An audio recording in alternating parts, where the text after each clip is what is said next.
Turma do Propósito, e aí, meu amado irmão, tudo bem com você? Espero que sim.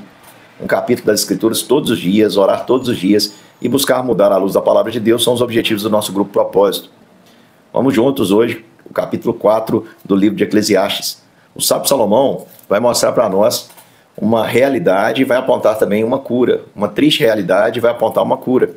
Essa triste realidade é a realidade do isolamento. Isso já acontecia lá no tempo de Salomão, de uma vida em isolamento, de uma vida onde não encontramos consoladores, uma vida de injustiça. Ele vai mostrar como essa vida ela é uma vida triste de ser vivida. Infelizmente, hoje é a realidade. Você conhece pessoas que têm milhares de amigos nas redes sociais e não tem nenhum amigo na vida real? Pois é, a gente vive um isolamento sem precedentes, apesar de estarmos tão conectados. A vida virtual tem tomado o espaço da vida real e as identidades têm se perdido.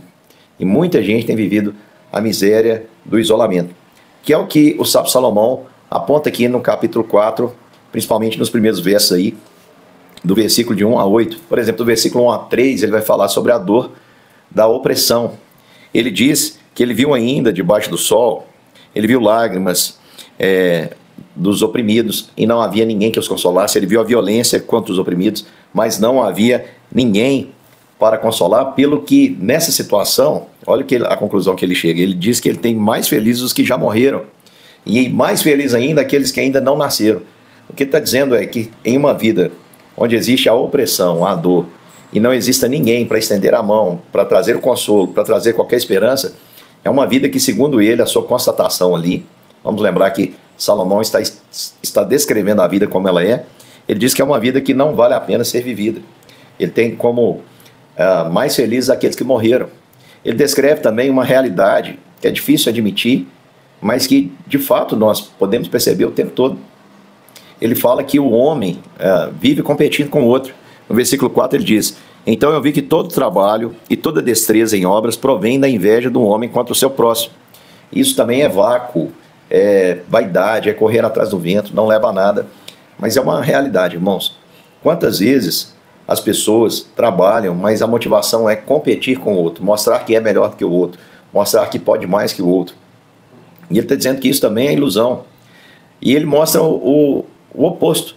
Ele fala que enquanto tem gente que se esforça para poder superar o próximo por causa de inveja, ele vê também o tolo que cruza o braço, o preguiçoso, e come a própria carne, ou seja, ele mesmo se destrói, ele mesmo se devora, e porque ele pensa que não quer entrar nessa, aí ele já não quer fazer nada, porque de fato ele prefere não produzir do que produzir e não alcançar o que o outro está fazendo. A gente precisa entender, meus irmãos, que todos nós somos diferentes. Nem todos foram chamados para produzir os mesmos frutos. Não quer dizer que se uma pessoa, vamos dar um exemplo aqui, bem prático, eu sou pastor de uma igreja que tem X membros, e eu conheço pastores que têm igrejas 4, 5, 6 vezes maiores do que a minha. Então quer dizer que eu sou menos pastor do que esses? Não. Significa que Deus escolheu aqueles para uma obra específica, escolheu a mim para outra obra específica, e assim acontece. Não deveria ser pela competição, e ao mesmo tempo, nós não deveríamos deixar de fazer com medo de não obtermos os mesmos resultados. Cruzar os braços, agir como tolo, pensar que as pessoas vão comparar aquilo que fazemos com o que os outros fazem. Não é assim, meu irmão, não é por aí. Aí a sabedoria aparece aqui no meio desses dois extremos, porque diz assim: melhor é um punhado na mão e descanso, que ambas as mãos, presta atenção, que ambas as mãos cheias de trabalho e correr atrás do vento. Então o que a sabedoria está dizendo é que é melhor que você trabalhe, produza, mas também saiba parar, descansar, saiba desfrutar daquilo que você trabalha. Por quê, meu irmão? Porque senão você vai ser um tolo e vai gastar a sua vida nas competições sem sentido algum. E quem trabalha, tanto que trabalha em excesso para competir com o outro, quanto aquele que não trabalha por medo de comparações, né, eles estão sendo insensatos, estão investindo a sua vida naquilo que não vale nada e que não leva a nada, é puro vácuo. Os que trabalham muito e para competir com o outro, eles de fato vão acumular alguma coisa, pode ter certeza. Além de cansaço, além de muito enfado, eles também vão viver a tristeza de perder a existência, de perder a vida aqui acumulando coisas. Por exemplo, o sábio vai dizer que ele viu outra vaidade debaixo do sol. Versículo 7 e 8, ele diz assim, isto é, um homem sem ninguém, que por acumular, por competir, não teve filhos, nem irmã, não tem esposa, portanto, também não tem ninguém para quem deixar, mas não cessa de trabalhar e os seus olhos não se fartam de riquezas, porque ele nem pensa, para quem trabalho? Para quem trabalho eu se nego a minha alma os bens da vida? Também isso é vaidade, ou seja, a pessoa trabalhar e não desfrutar daquilo que trabalhou. Irmãos, isso é uma doença muito grave. Eu conheço pessoas que já estão numa avançada idade, trabalharam bastante, conquistaram bens, mas não desfrutam por medo do amanhã. E o amanhã delas, elas já têm os amanhãs contados, vamos dizer. Regra naquilo que vão comer, não fazem uma viagem, são extremamente egoístas, não são generosos. Isso é uma enfermidade muito grande, meu irmão, da alma, e que a pessoa não pode carregar, porque isso sim é um vácuo, não leva a nada, é vaidade. E pode ter certeza que quem vive dessa forma, no final da sua existência, vai estar arrependido e descontente com aquilo que viveu. Qual que é a cura para essa enfermidade? Para termos alguém que nos console, para termos um sentido na vida e não achar que é melhor morrer do que viver. Qual é o sentido para a gente vencer a inveja, não nos entregarmos à inveja nem à acumulação?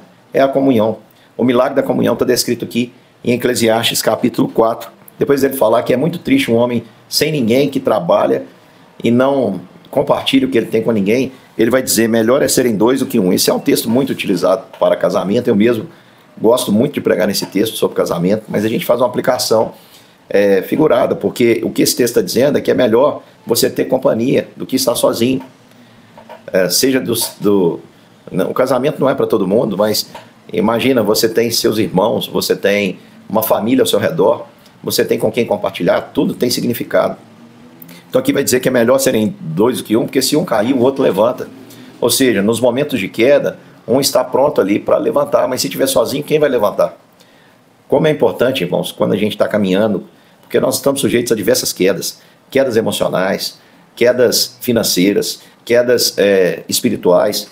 Então, é bom termos alguém do nosso lado para nos estender a mão e nos levantar quando nós caímos. E a gente deve ser aquele também que levanta os que caem ao nosso redor. Devemos ser egoístas e só querer ser levantados. Quando vier o frio, um aquecerá o outro. Vivemos também momentos de frieza. Quem nunca passou por um momento de frieza espiritual? Todos nós passamos. Quem nunca passou por um momento de frieza em um dos seus relacionamentos? A chama foi se apagando. Então, meu irmão, é importante termos alguém, porque quando o frio chega, o outro aquece. Se um tentar prevalecer, dois lutarão. É mais difícil vencer dois do que vencer um sozinho. Então, a luta do meu irmão também é a minha luta.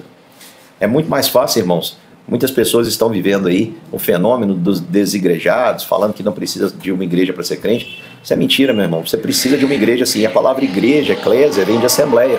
Não tem como ter uma assembleia sozinho. Você precisa do seu irmão. Por mais difícil que seja conviver com ele às vezes, nós precisamos uns dos outros. A carga fica mais fácil para a gente poder caminhar. E aqui diz que o cordão de 3 dobras não se rebenta facilmente. Esse aqui é o ponto máximo. Por quê? Porque está falando que é melhor serem 2 do que 1, aparecem 3 aqui. Nós aplicamos figuradamente essa terceira dobra ao próprio Deus, a presença de Cristo Jesus nas nossas vidas. Quando nós estamos vivendo a comunhão, Cristo está no nosso meio, meu irmão. Ele abençoa. E se alguém tentar prevalecer contra um, além de ter o seu irmão lutando do seu lado, você ainda vai ter o próprio Deus com você, e um cordão de 3 dobras não se rebenta facilmente. Então a cura para a falta de consolo, a cura para a disputa, a inveja, a acumulação é viver a comunhão. Porque se você viver em comunhão, você vai ser consolado. Se você viver em comunhão, você não vai querer disputar com seu irmão, porque você entendeu que vocês estão no mesmo propósito, batalhando pela mesma causa, cooperando um com o outro. E você ainda, meu irmão, não vai acumular, porque você vai entender que tudo que você tem é de Deus, e Deus coloca na sua mão apenas como um mordomo, para que você possa administrar e compartilhar com todos que estão ao seu redor, porque essa é a verdadeira riqueza, aquela que enriquece a quem está do seu lado. E, por último, o Salomão ainda fala sobre uma outra vaidade. Para desestimular a inveja, ele diz que a própria popularidade, ela é passageira. Ele diz, é melhor um jovem pobre e sábio do que um rei velho e insensato, que já não se deixa admoestar. Então ele está dizendo que é melhor um pobre, um jovem, sem experiência, pobre e sábio. Qual que é o que ele liga aqui à questão da sabedoria? O deixar-se admoestar. Ou seja, o sábio é aquele que deixa ser repreendido, do que um rei, que é rei por dinastia, tem os direitos reais, já está velho, portanto deveria ter experiência, mas ele não se deixa admoestar, por isso se tornou um tolo. E ele vai dizer que ainda que aquele jovem saia da prisão, ele diz, ainda que ele saia do cárcere para reinar, ou nasça pobre no reino dele, ainda assim ele é melhor do que o rei velho. Ou seja, ainda que ele não tenha origem, só pelo fato de se deixar de admoestar, ele se torna mais nobre do que aquele rei que nasceu em um berço de ouro. Vi todos os viventes que andam debaixo do sol, com um jovem que ficará no lugar do rei. Então, as pessoas seguirão aquele que está disposto aí a se corrigir, que admite que não é perfeito. Irmãos, é difícil a gente admitir os erros, mas quando nós somos quebrados por Deus, quebrantados pelo Espírito Santo de Deus, nós percebemos que esse é o melhor caminho para nós, irmãos. Nós andamos em humildade, as pessoas vão nos seguir porque encontrarão em nós aquilo que corresponde a eles. Eu percebo algo muito interessante nas Escrituras, como Jesus atraía para si os pecadores, sem necessariamente concordar com o pecado deles.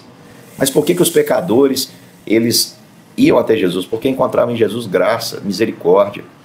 O próprio Jesus, apesar de não pecar, ele entendia que nós somos pó. Ele entendia que os que estão ao seu redor eram pó, eram falhos, intercedia por eles, como é o caso de Pedro, por quem ele intercedeu.